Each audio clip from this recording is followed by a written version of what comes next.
নমস্কার, কেমন আছেন সবাই?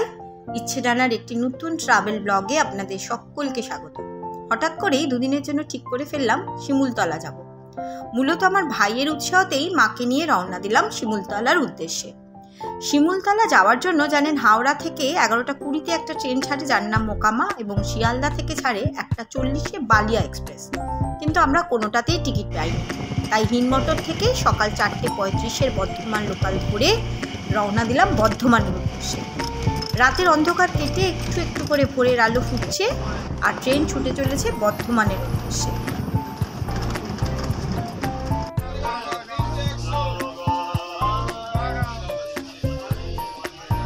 বর্ধমান স্টেশনে নেমে 6 নম্বর প্ল্যাটফর্ম থেকে 7টা 15 ঝাঁঝা মেমু ধরে আমরা রওনা দিলাম শিমুলতলার উদ্দেশ্যে। এই ধরনের ট্রেনে চাপার অভিজ্ঞতা জানেন আমার এই প্রথম। একটু ভয় ভয়ও করছিল, কি জানি উঠে সিট পাবো কিনা, মা সাথে আছে। কিন্তু জানেন, উঠে কিন্তু আমরা সিট পেয়েছিলাম। ট্রেনের জানলা থেকে দেখুন, মনটা একদম ভালো হয়ে গেল। যাকে দেখতে এত দূর ছুটে আসা, এই দেখুন তারা। যত দূর চোখ যায় শুধু লাল আর লাল। ট্রেন ছুটে চলল শিমুলতলার দিকে। যত শিমুলতলার কাছাকাছি পৌঁছাচ্ছি, ট্রেন লাইনের দুধারে এইরকম লাল পলাশের শাড়ি। পলাশ গাছগুলোকে দেখুন, কি অপূর্ব লাগছে। শিমুলতলা এসে পৌঁছে গেছি। ট্রেন প্রায় লেট ছিল।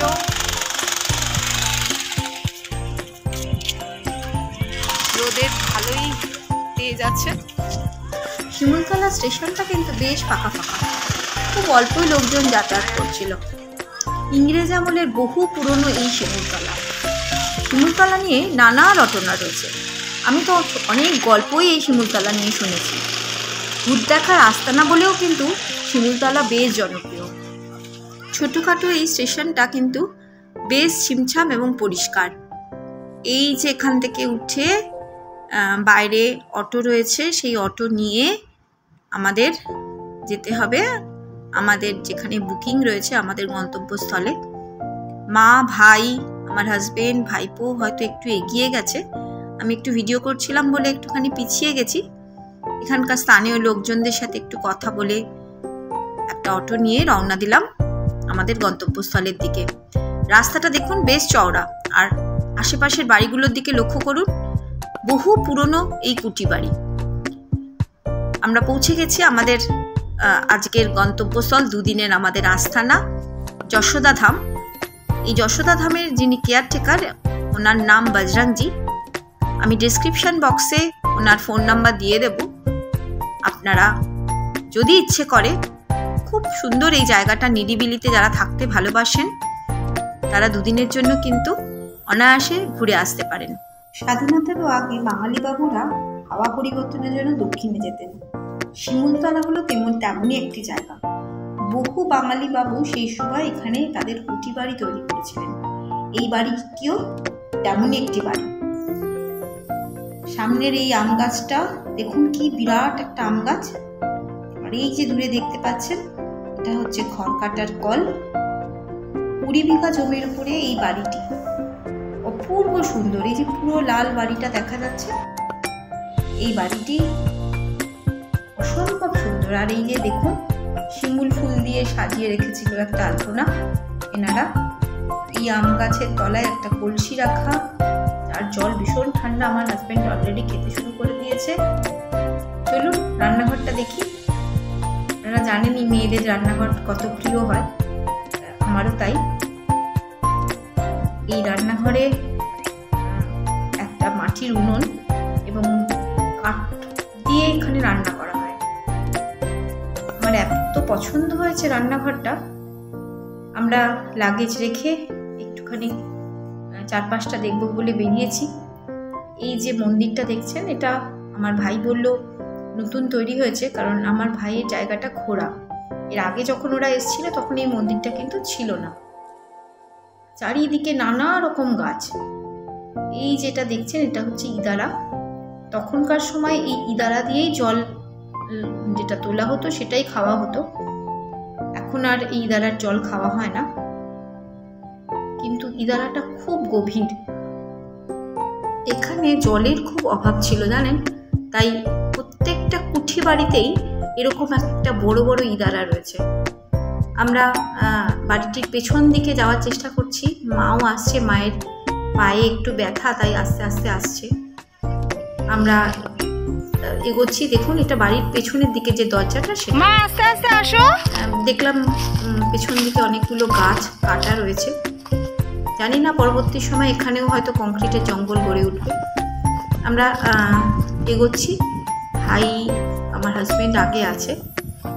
অসংখ্য আম গাছ জানেন, শাল গাছ, সেগুন গাছ, পলাশ গাছ তো রয়েছে। আর এই দেখুন বেল, এত হাতের কাছে বেলগুলো ঝুলছিল, মানে দেখে এত ভাল লাগছিল।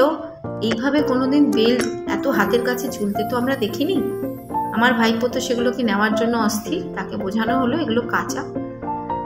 তার একটু ছবি তুলিয়ে তাকে শান্ত করে আমরা চারিদিকটা ঘুরবো বলে আবার এলাম।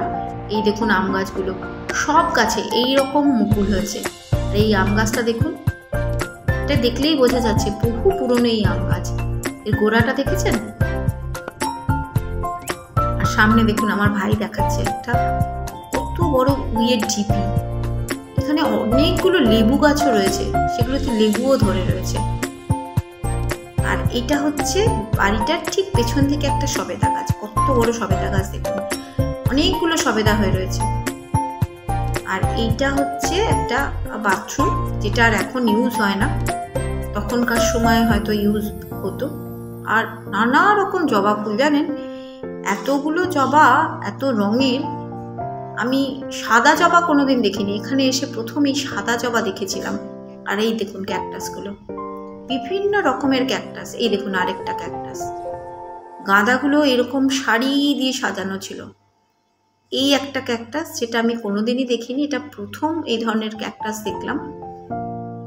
অনেক জবা ফুল, অজস্র আম গাছ, চারিদিকটা এত সুন্দর। আর এই ফুলটা দেখুন। এই যশোদা ধামের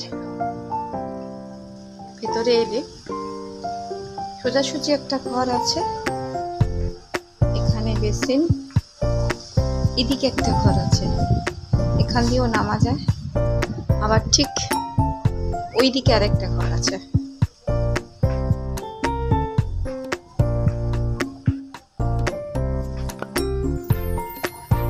এখান দিয়েও নামা যায়। আরেকজন গেস্ট আছেন এখানে। চলুন এবার রুমটা দেখি। এই যে রুমটা, এটা হচ্ছে আমাদের। একটা ছোট্ট সোফা আছে প্রতিটা রুমে, খাটগুলো বেশ বড়, একটা টিভি আছে। আগের রুমটায় আমরা ছিলাম আর পেছনের রুমটায় ভাইরা। এই জায়গাটা হচ্ছে ডাইনিং, এখানে ওনারা খাবার পরিবেশন করেন। এখান থেকে বেরোলেই একটা উঠোন, আগেকার দিনে যেমন উঠোন থাকতো, এখানে জামা কাপড় শুকাতে দেওয়া যায়, কমন ওয়াশরুম। নিচের দিকটা দেখুন, আর উপরেরটা নতুন হয়েছে। দুদিনের জন্য আমরা এই অটো ভাইকে ভাড়া নিয়েছি। আমরা এই অটো করে এখন যাব, একটুখানি ঘুরবো আশেপাশের জায়গাগুলো। চা খাওয়ার ইচ্ছে হয়েছে, সব চায়ের জন্য দাঁড়িয়েছি। ওদিক থেকে আসলাম।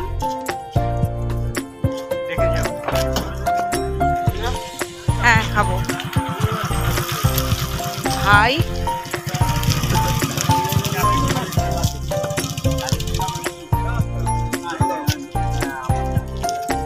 রাস্তাগুলো বেশ ভালো করেছে।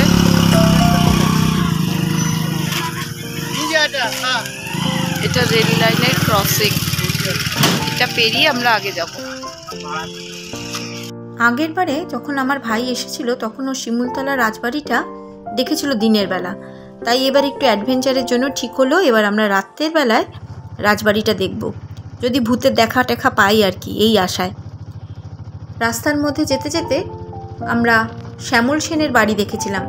রাস্তাটা কিন্তু আর পাকা রাস্তা নেই, এবার দেখুন এই লাল মাটির রাস্তা দিয়ে আমরা চলেছি। প্রথমে লাট্টু পাহাড় দেখব, তারপর সেখান থেকে যাব শিমুলতলা রাজবাড়ির উদ্দেশ্যে। অসম্ভব খারাপ একটা রাস্তা, অটোর মধ্যে নড়তে নড়তে এমনভাবে নড়ছিলাম যেন মনে হচ্ছে হাত থেকে ফোনটাই পড়ে যাবে। তবে এই লাট্টু পাহাড়ের অনেকটা পর্যন্ত কিন্তু অটো উঠে যায়।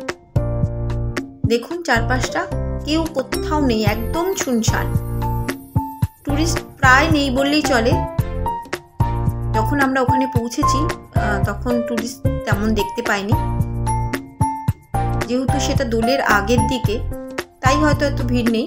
কিন্তু শুনেছি দোলের সময় থেকে খুব নাকি ভিড় হয়। এই দেখুন লাট্টু পাহাড়, অনেকটা অটো করে উঠেই তারপর কিছুটা পায়ে হেঁটে লাট্টু পাহাড়ে ওঠা যায়।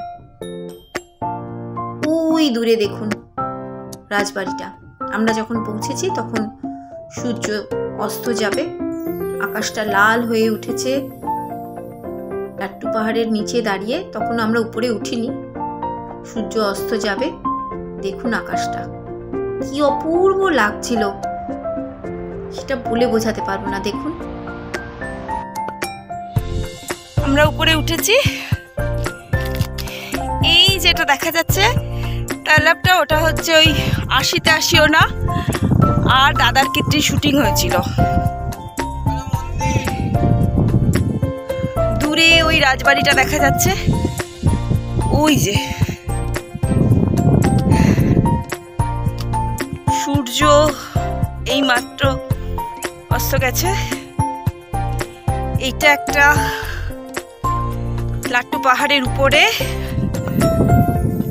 মন্দির আদিবাসীদের।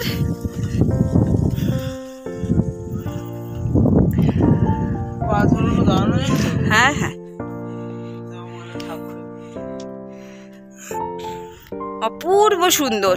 মন্দিরটার মধ্যে একটা ছোট্ট শিবের মূর্তি। এখানে তেমন ভাবে মনে হয় না লোকজন আসে বা রোজ পুজো অর্চনা হয়। আমার ভাইপো দাঁড়িয়ে আছে। রাস্তাটা দেখুন, কেউ যেন ছবিতে রং তুলি দিয়ে এঁকেছে, এত সুন্দর লাগছে। আকাশটা দিকে তাকালে চোখ ফেরানো যাচ্ছে না।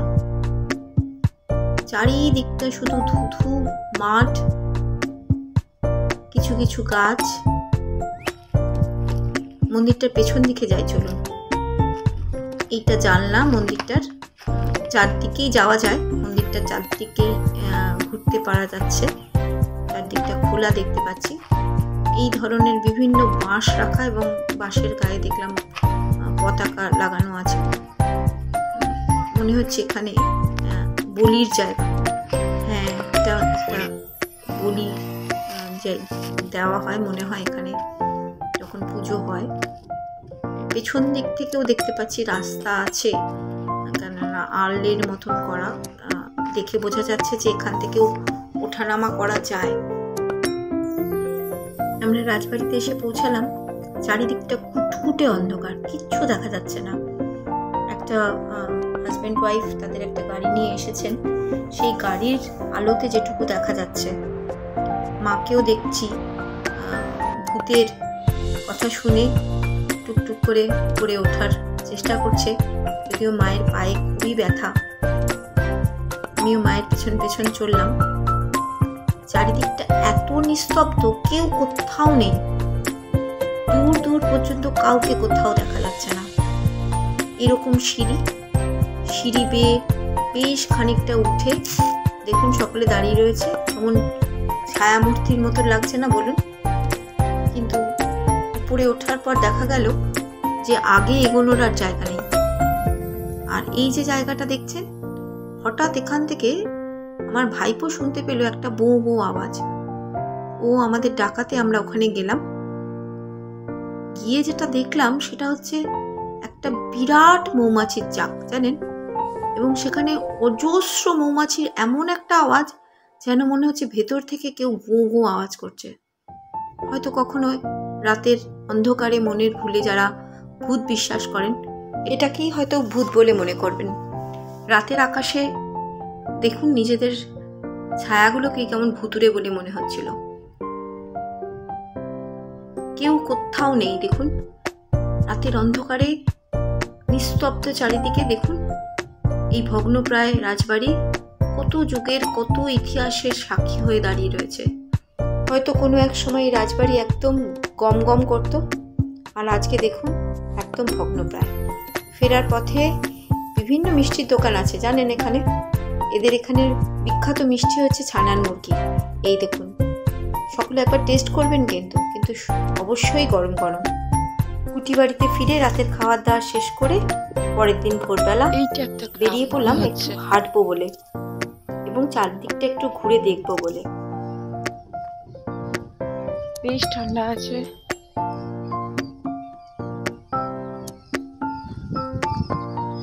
সকালবেলা ভালো ঠান্ডা লাগছে, রাত্রেও ঠান্ডা লাগছে বেশ। আমি এত ঘুরে বেরিয়েছি, রাস্তাঘাটে তেমনভাবে কাউকে দেখছি না। এটি একটি আদিবাসী গ্রাম। বাড়িগুলো দেখুন, মাটির বাড়ি। আর উপরের যে টালিগুলো, সেগুলো আমরা সাধারণত এখানে যে ধরনের টালিগুলো দেখি আমাদের পশ্চিমবঙ্গে, সেই টাইপের টালিগুলো কিন্তু নয়। আকাশটা দেখুন কি সুন্দর লাগছে, সদ্য সূর্য উঠছে। গ্রামের যারা এখানকার স্থানীয় মানুষ, তারা যে যার কাজে বেরোবে বলে অল্প অল্প করে তাদের দেখা পাচ্ছি। তাদের যে পশু আছে তাদের খেতে দিচ্ছে, গৃহস্থের কাজকর্ম করার জন্য তারা বের হচ্ছে। কিন্তু খুব কমই মানুষজনকে দেখতে পাচ্ছি জানেন। এই দেখুন বাবা, কতগুলো, ওরে বাবা, এমন আওয়াজ করছে আমার তো ভয়ই লাগছে। ওরে বাবা, এখানে এদের বিভিন্ন স্কুল রয়েছে ছোট ছোট, যেমন আমাদের এখানে আমরা দেখি সেরকম অঙ্গনবাড়ির মতো স্কুল। এখানে একটা মন্দির, একটা গান চলছে। মন্দিরটা ভেতরে যাই, চলুন দেখি একটু কি কোন ঠাকুরের মন্দির। বেশ অনেকটা জায়গা জুড়ে এই মন্দিরটা। আমি অনেক দূর থেকে এখানে গান শুনতে পাচ্ছিলাম। কালী মন্দির, কালী ঠাকুরের একটা মূর্তি আছে মনে হয় ভেতরে।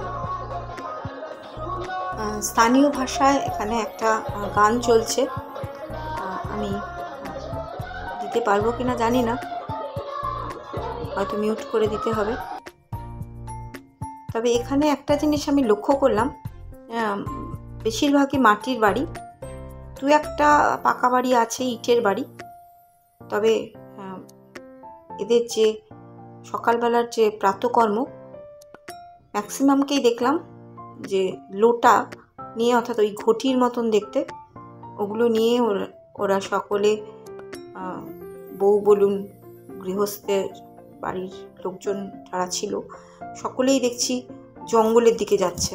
কুটিবাড়িতে ফিরে এসে আমাদের যে নাইট গার্ড ছিলেন ওনার সাথে বেরিয়ে পড়লাম। এই যে দাদা দাতুনটা নিয়েছে, এইটা হচ্ছে ওই ঘেটু ফুলের দাতুন, মানে আমরা যেটাকে ঘেটু ফুল বলি, এই যে এই ধরনের ফুলগুলোকে, এটা দিয়েই ওনারা দাঁত মাজে। अच्छा, এখানে धोबी का भी काम हो रहा है। अच्छा, वो नदी तो पूरा सूख गया, पता ही नहीं चल रही है नदी। इसका नाम क्या है? रमतुका।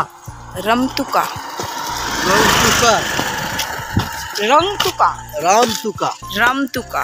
আচ্ছা, এই দাদা আমাদের ওখানের গাইড রাত্রেবেলা থাকেন, মানে যশোদা ধাম। पूरा ही सूख गया, इसीलिए मुझे पता ही नहीं चला कि इधर ये नदी है, नाला जैसा लग रहा है। বুঝলাম যে গত বছর বৃষ্টি এতই কম হয়েছে যে নদীতে প্রায় জল নেই। এটা হচ্ছে এই দাদার বাড়ি, যিনি আমাকে সঙ্গে করে নিয়ে এসেছেন। কিছুতেই ছাড়ছেন না, বলছেন যে চা খেয়ে তবেই যেতে হবে। উনি গরুর দুধ দইয়ে আনবেন, তারপরে চা বানানো হবে। আমি এই সুযোগে ওনার ঘরগুলো একটু দেখবো বলে ঢুকেছি। দেখলাম গ্যাসও আছে। ওখান থেকে ফিরে আমরা রওনা দিলাম। মা, বাবু, হাইটু চ্যাংলো, আমার বর, আমার ভাই, সবাই মিলে আমরা এখন যাচ্ছি। এই যে আমার সানগ্লাস পরেছে। কেউ নয়, ভিডিও হচ্ছে।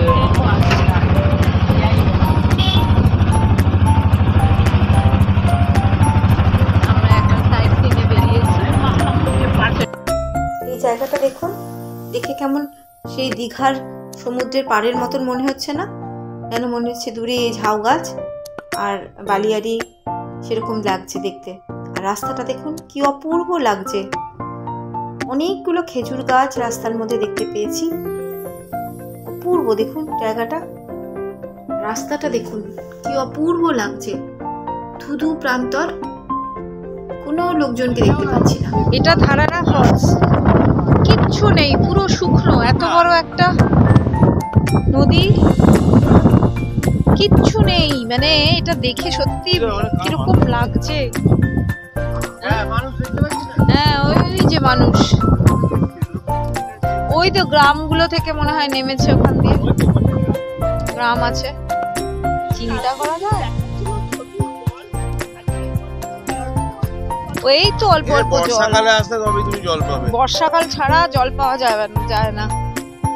মানে ফলসের কিছু নেই, তার মধ্যে এবছর শুনছি বৃষ্টিও হয়নি বললো। এই যে ধারারা ফলসের পাশে একটা ছোট্ট মন্দিরের মতন। এখানে শিব নয়, একটা এটা তো কোনো দেবী। শিব কই? জয় মা সন্তোষী। হ্যাঁ, এটা সন্তোষী মন্দির।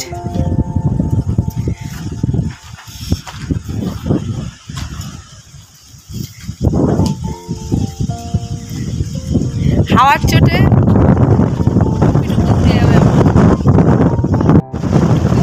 হাওয়ার চোটে টুপিটাকে ওই জন্য ধরে আছি।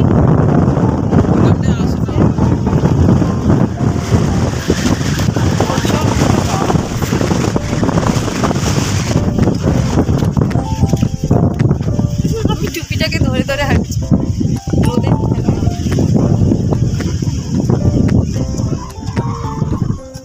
আচ্ছা, আমরা নেমেছি, পেছনটা দেখাই একটু। আমি একটা আটকেছি, নাহলে উড়ে চলে যাচ্ছে। এই যে ছেলেগুলো আছে, এরা নিয়ে এসছে আমাদের। এইটাই ধারারা ফলস। আমরা উপর থেকে এসছি। চলে আয়। এই যে আমার ভাই আসছে, চেষ্টা করছে আসার, ও চলে আসবে। আমরা ওই উপর থেকে নেমেছি। এইদিকে একটা ঝর্ণার জলের উৎস আছে বলছে বাচ্চাগুলো, লোকাল কিছু বাচ্চা। আমরা ওই দিক দিয়ে নেমেছি, জল নেই বলছে। বর্ষাকালে এখানে প্রচুর জল হয়। কাহা সে আ রে পানি? ওই তো বললাম তো, পানি কা স্রোত হ্যাঁ ইয়া নেই। আমরা যাচ্ছি। ভাইপো গেছিল, ও একটুখানি একটা জলের স্রোত এই যে এতক্ষণে পেয়েছি।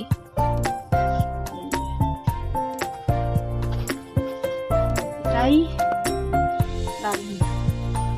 নাম বলো। ও আমাদের নিয়ে এসছে এখানে। এটা একটা আছে কুচকো। अच्छा, और वो एक लड़की भी है। ओ नाम बोलो तुम्हारा? Radha, very sweet name. तुम्हारा नाम बोलो। क्या? मथला। अच्छा, ভাই আসছে। ধারারা ফলস দেখে আমরা এলাম বিবেকানন্দ মঠে। এটা রক্ষণাবেক্ষণের অভাবে প্রায় এর ধ্বংসাবশেষে পরিণত হবে আর হয়তো কিছু বছর পর।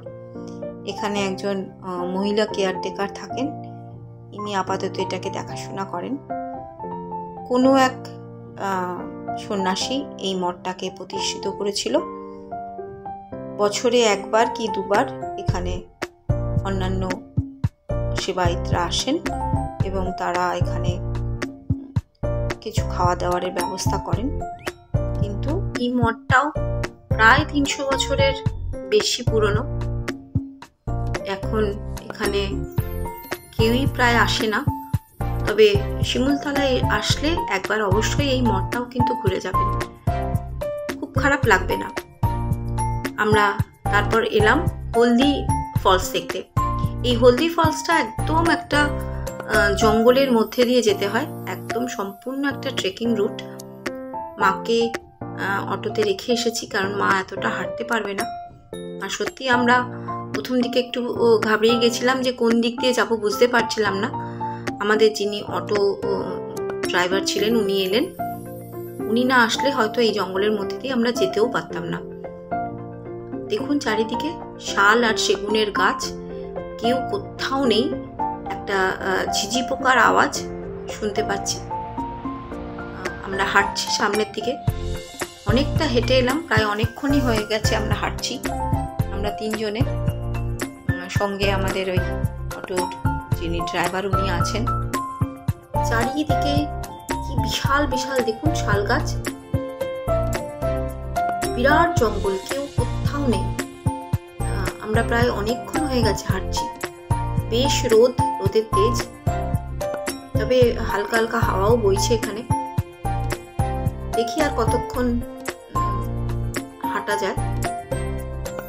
চলুন আপনাদের সাথে নিয়ে যাই, আপনারাও আমাদের সাথে হাঁটুন। এই যে পৌঁছে গেছি, দেখুন এইখানে ছোট্ট একটা খুব সরু একটা জলের স্রোত উপর থেকে নামছে। আমার ভাইপো উঠছে, কোথা থেকে সেটা আসছে দেখার জন্য। আমিও উঠবো, কেননা আপনারা জানেন আমিও একটু সব বিষয়ে কৌতূহল প্রিয়। আমিও যাব উপরে। এখানে এই হলদি ফলসটার জল নাকি সারা বছর থাকে, এই জলটা নাকি কখনোই শুকিয়ে যায় না, এই জল খাওয়াও যায়। আমরা বোতলে করে খানিকটা জল নিলাম। চারদিকটা দেখুন জঙ্গল আর জঙ্গল। খুব খিদে পেয়েছে, এবার ফেরার পালা। সকলকে বললাম চলো এবার ফিরতে হবে। ফিরে এসে এনাদের রুটি বানানো দেখলাম। পরের দিন সকালবেলা রওনা দিলাম শিমুলতলা থেকে বর্ধমানের উদ্দেশ্যে, সেই ঝাঁঝা মেমোতে। চলুন তাহলে ভিডিওটাও শেষ করি। সকলে ভালো থাকবেন, সুস্থ থাকবেন, সাবধানে থাকবেন। দেখা হবে পরের একটি ব্লগে।